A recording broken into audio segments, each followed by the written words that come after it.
ভরা পর্যটন মৌসুম চলছে। এখন পর্যটকদের আগমনে মুখর হয়ে উঠেছে পর্যটন ও বিনোদন কেন্দ্রগুলো। প্রধান পর্যটন অঞ্চল কক্সবাজার, সেন্ট মার্টিনস, পার্বত্য চট্টগ্রাম, সিলেট ও কুয়াকাটায় ইতিমধ্যে জমে উঠেছে হোটেল মোটেল ব্যবসা। সপ্তাহের বৃহস্পতিবার থেকে শনিবার পর্যটকদের ভিড় থাকে সবচেয়ে বেশি। প্রাকৃতিক সৌন্দর্যের কোনো ঘাটতি নেই, তারপরও ঘুরে দাঁড়াতে পারছে না এদেশের পর্যটন খাত।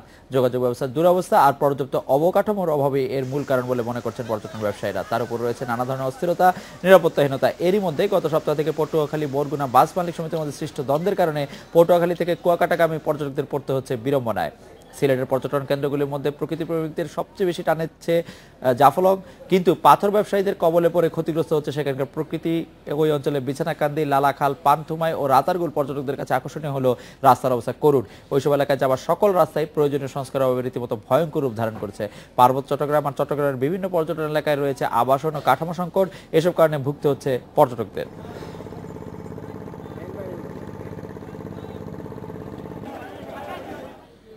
এই বিষয়ে কথা বলতে আমাদের সঙ্গে আছে চট্টগ্রামের আবাসিক প্রধান মামুন আব্দুল্লাহ, বরিশাল ব্যুরোর প্রধান জনাব মুরাদ আহমেদ। আমি মামুন আব্দুল্লাহ, আপনার কাছে প্রথমে জানতে চাইবো যে এবারে পর্যটন মৌসুম নিয়ে কক্সবাজার ও চট্টগ্রামের চিত্রটা এখন কিরকম? আপনি গত বছর আমাদের প্রতিবারই এই সময় জানিয়েছিলেন যে পর্যটন নির্ভর ব্যবসায়ীদের করুণ অবস্থা, কারণ গত বছর রাজনৈতিক অস্থিরতার কারণে পর্যটন শিল্প বা ব্যবসা ভালো হয়নি। এই বছর কি এই ক্ষতি পুষিয়ে নেওয়া যাবে কিনা, কি মনে করছেন এখানকার ব্যবসায়ীরা?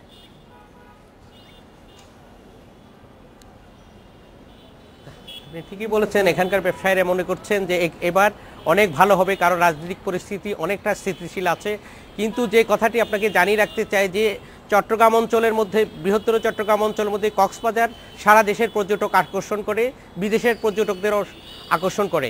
কিন্তু কক্সবাজার যেতে হলে যেই পিছনের যে রাস্তাটুকু পার হতে হয়, অর্থাৎ ঢাকা থেকে চট্টগ্রামের যে রাস্তাটা, গত 4 বছরে এই রাস্তাটির কোনো উন্নতি হয়নি।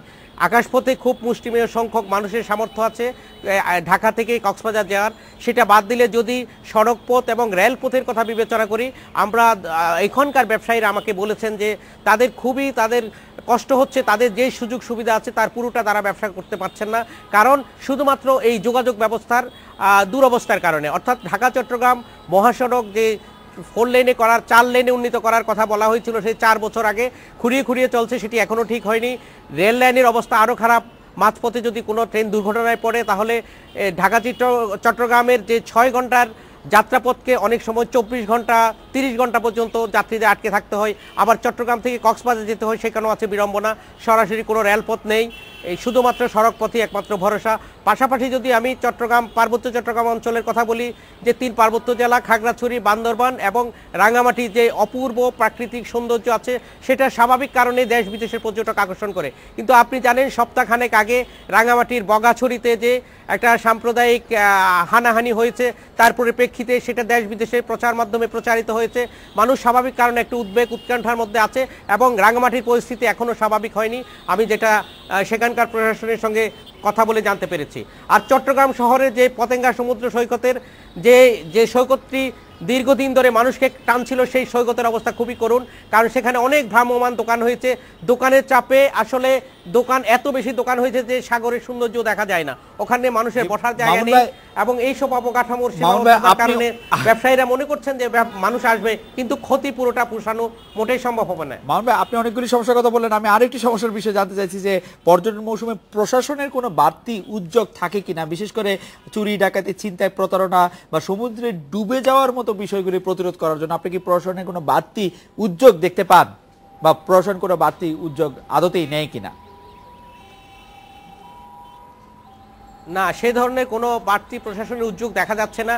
প্রশাসন মনে করছে তারা সারা বছর যে সেবা দিয়ে থাকে সেরকমই সেবা দিয়ে যাবে এই মৌসুমও, যে মানুষের ভিড় বাড়বে পর্যটক মৌসুমে, সেই জন্য যে কক্সবাজারে মানুষ বাড়ানো কিংবা পার্বত্য জেলাগুলোতে নিরাপত্তা জোরদার করা, সেই ধরনের কোনো উদ্যোগ প্রশাসনের পক্ষ থেকে নেওয়া হয়নি। এমনকি আমি পর্যটন কর্পোরেশন, যেটি আমাদের পর্যটন ব্যবসাকে প্রমোট করার একমাত্র মনিটরিং বডি, সরকারি বডি, সেই বডির কর্মকর্তারা বলছেন যে তারা আসলে পর্যটকদের চট্টগ্রাম অঞ্চলের পর্যটকদের কোনো ধরনের সহায়তা দিতে আপাতত পারছেন না, কারণ তাদের এখানে কোনো অফিস নেই, তাদের কোনো জনবল নেই, এবং তারা যেখানে নিম্ন পর্যায়ে যে কিছু কর্মকর্তা কাজ করেন তাদেরকে কোনো দায়িত্ব দেওয়া হয়নি যে পর্যটক আসলে কি করতে হবে।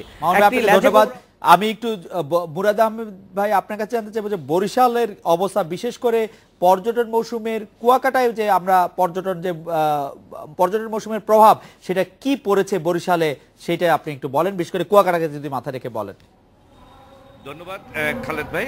কুয়াকাটার এবারের গতবারের যে ব্যবসা, কুয়াকাটার পর্যটন ব্যবসার যেটা মার খেয়েছিল, এবারে কিন্তু পর্যটন বা পর্যটকরা আসতে শুরু করেছেন মধ্য নভেম্বর থেকে। তো এখন যেটা দেখা যাচ্ছে যে হ্রাস ক্রমেই বাড়ছে, এবং যেটি বলেছিলেন আপনি বৃহস্পতিবার থেকে শনিবার পর্যন্ত এই ভিড় সবসময় এখানে থেকে থাকে। তবে আপনার মামুন আবদুল্লাহকে করা একটি প্রশ্ন থেকে আমি নিয়ে এই কুয়াকাটার প্রসঙ্গটি শুরু করতে চাই। সেটি হচ্ছে যে এখানকার প্রস্তুতি কি, প্রশাসনিক প্রস্তুতি কি? অর্থাৎ একটি নৌ দুর্ঘটনা ঘটেই যেতে পারে, যদি কেউ ডুবে যায় তাহলে এখানে উদ্ধারের প্রক্রিয়া কি? বিশ্বাস করুন খালেদ ভাই, কুয়াকাটার চিত্রটি হচ্ছে যে এত বছর পর সেখানে কুয়াকাটায় একটি নৌ পুলিশ ফাঁড়ি আছে, সেই পুলিশ ফাঁড়ির জন্য একটি স্পিড বোট বরাদ্দ হয়েছে, এখনো আসেনি। তো এটা আনা হবে কি না হবে তা নিয়ে পুলিশ প্রশাসন ভাবছে, কেননা তার জন্য যে ড্রাইভার নিয়োগ দরকার, সেই ড্রাইভার নিয়োগের কোনো প্রক্রিয়া এখানে রাখা হয়নি। এই হচ্ছে এখানকার অবস্থা। অন্তত 3 থেকে 4 লক্ষ লোক প্রতি মানে পিক মৌসুমে এসে থাকে, সারা বছর তো এসেই থাকে। রাসমেলার সময় এখানে যে পরিমাণ মানুষ এসে থাকে তাকে সামাল দিতে আছেন মাত্র 27 জন পুলিশ। কোনো ক্রমে এটি সম্ভব না। এই পুলিশদেরকে দিয়ে কুয়াকাটা পৌর এলাকা এবং 2টি ইউনিয়নে বাড়তি নিরাপত্তাও এদেরকেই দেখতে হয়, এবং নিজেদের ফাঁড়ি যেটি রয়েছে সেটিকে পাহারা দিতে হয়। একটি পর্যটন এলাকার মানুষ আসবে, সেখানে সবচেয়ে বড় ধকল হচ্ছে কুয়াকাটার ক্ষেত্রে। ঢাকা থেকে যদি আসেন আপনাকে 5টি ফেরি ফেস করতে হবে। আমরা শুনেছি যে আগামী বছর নাগাদ 3টি ফেরি কমপ্লিট হয়ে যাবে, কিন্তু আজকে জিজ্ঞেস করলাম আমাদের এখানে লেবুখালী ফেরি আগামী 4 বছরের মধ্যে কমপ্লিট হবে, কারণ তার কেবলমাত্র কনসালটেন্ট নিয়োগ করা হয়েছে। আর পদ্মা সেতুর খবর তো আপনারা জানেন, পদ্মা আরিচা এবং দৌলতিয়া ফেরির কথা তো আপনি জানেন। দেখুন, কুয়াকাটাকে সবচেয়ে চমক যেটি দিতে পারবে সেখানকার অবকাঠামোগত দিন দিন উন্নয়ন। লতা চাপালি এবং ধুলাসার এই 2টি মৌজা নিয়ে কুয়াকাটা পর্যটন ক্ষেত্র, এই 2 এলাকার এত বিশাল এলাকার জমি বেচা কেনা বন্ধ করে দেওয়া আছে 2 বছর আগে। কারণ হিসেবে তারা বলেছেন তারা একটি মাস্টার প্ল্যান তৈরি করেছেন। এখন যে পর্যটক আজ আসছে সে যদি এর আগে এসে দেখে যে নতুন একটি অবকাঠামো তৈরি হচ্ছে, সেটি দেখার জন্যও তো পরবর্তীতে তার মন চাইবে। এই ক্ষেত্রটি একেবারে অনুপস্থিত। আর যে কথাটি বলা হয়েছে মাত্র 36 হোটেল দিয়ে চলছে কুয়াকাটার আপনার পর্যটকদের আবাসন ব্যবস্থা। এর করুণ অবস্থা একবার গেলে দেখা যায়, যে গাড়িতে করে পর্যটকরা এসে থাকেন এখানে, সেই গাড়িতেই তারা রাত কাটান। মুরাদ ভাই, আপনি কুয়াকাটার কথা অনেক বললেন। কুয়াকাটা ছাড়া বরিশাল বিভাগের আর কোন কোন এলাকা পর্যটকদের আকর্ষণ করছে বা পর্যটকদের আনাগোনা থাকে? এটি একটি ভালো প্রশ্ন করেছেন আপনি। আপনি জানেন যে বরিশালের মাধবপাশা দিঘি যেটি রয়েছে, সেখানে প্রচুর পরিমাণ দূর থেকে পর্যটকরা এসে থাকেন। আমি এই বিষয়ে আজকে আমাদের প্রতিনিধিদের সাথেও কথা বলেছি।